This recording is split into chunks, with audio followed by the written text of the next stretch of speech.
പാടിൻ സംഗീതം ചേർന്നൊഴുകുവാറിന്റെ തീരത്തു കുടിൽ കെട്ടി വാഴുന്നോര് ചോപ്പടി ഗ്രാമത്തിൻ പറയിപ്പെണ്ണ്. ചാത്തൂന്റെ പുരയിലെ പെണ്ണ്, ചട്ടമ്പി ചാത്തൂന്റെ പെണ്ണൊരുത്തി. ചട്ടമ്പിയാണേലും ചന്തമൊന്നുമില്ലേലും ചാത്തൂന് ചങ്കാണി പറയിപ്പെണ്ണ്. ചോപ്പടി ഗ്രാമത്തിൻ പേരു കേട്ടാൽ കളപ്പാടി മേലാളർക്ക് ഗ്രാമത്തിൻ ശാപമാണി ആചാരം. ചോപ്പടി എന്ന ദുരാചാരം പെണ്ണോട് തീണ്ടാരിപ്പേറിയാല് നാടുനാൾ ചോപ്പടി കഴിയണം.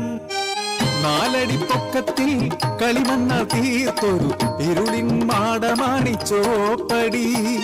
കിളിവാതിൽ ഇരുനേരം തുറന്നിടും പഴങ്കഞ്ഞി നൽകുവാൻ മാത്രമായി. ചാത്തൂന്റെ പുരയിലൊരു പെണ്ണ് പിറന്നേ, അഴകുള്ള അടിയാത്തി പെണ്ണ് പിറന്നേ. ചട്ടമ്പി ചാത്തൂന്റെ ചങ്കലിക്കും കുഞ്ഞിന്റെ പാളിര കുന്തിരികിൽ.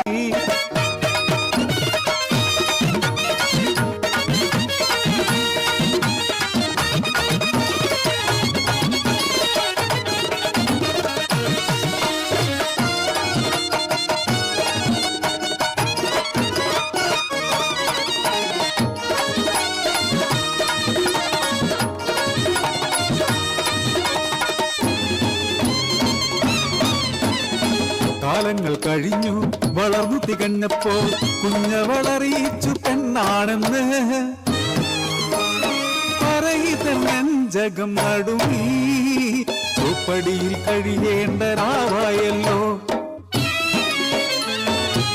എൻ കയ്യാലൂട്ടിയാലേ ഉണ്ണാറുള്ളൂ, എൻ പാട്ടു കേട്ടാലേ ഉറങ്ങാറുള്ളൂ.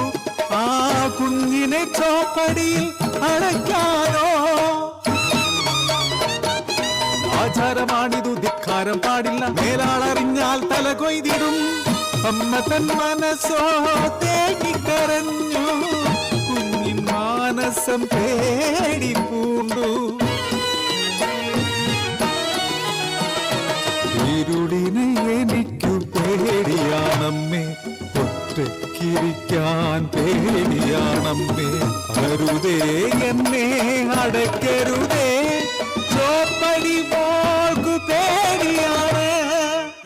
മനസ്സില്ല മനസ്സോടെ ചാത്തുവും ഒഴുകുന്ന നിറകണ്ണാൽ പറയിപ്പെണ്ണും.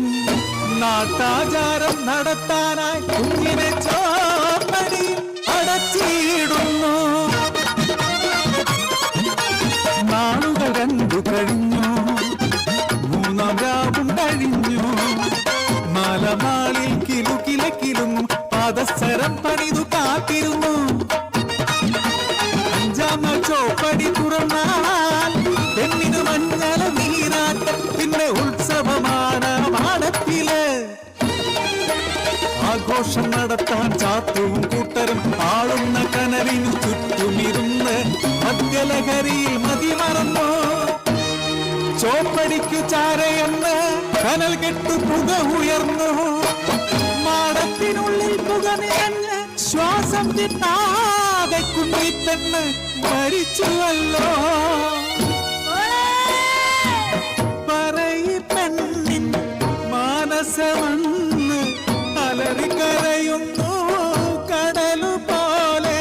ആരാരോ ചെന്ന് വാരിയെടുക്കുന്നു മരിച്ചു മരവിച്ച മൃതശരീരം.